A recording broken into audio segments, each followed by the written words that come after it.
দিছো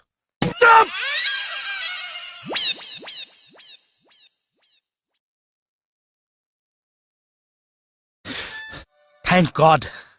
মই আকৌ ভাবিছিলো আপুনি মোক কিবা ফালন দিবলৈহে আনিছে নেকি আপুনি জানো তেনেকুৱা কাম কিবা কৰিছে না আচ্ছা মোক ঘৰটো ঠিক কৰি দি আপুনি যে একেবাৰে নাইকিয়া হৈ গ'ল এবাৰতো খবৰ এটা ল'ব যাব পাৰে মই একেবাৰে টাইম মিলাব পৰা নাই মোৰ নিজৰ বেয়া লাগি আছে যাম দিয়ক এনে কেনেকুৱা পাইছে ঘৰটোত থাকি সুন্দৰ অপূৰ্ব শান্তিয়েই শান্তি যেন স্বৰ্গপুৰী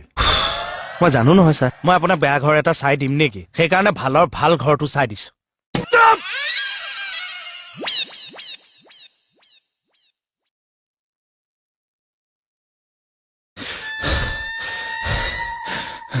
ইটো স্মিথা কি হ'ল এনে উলিয়াইছেনে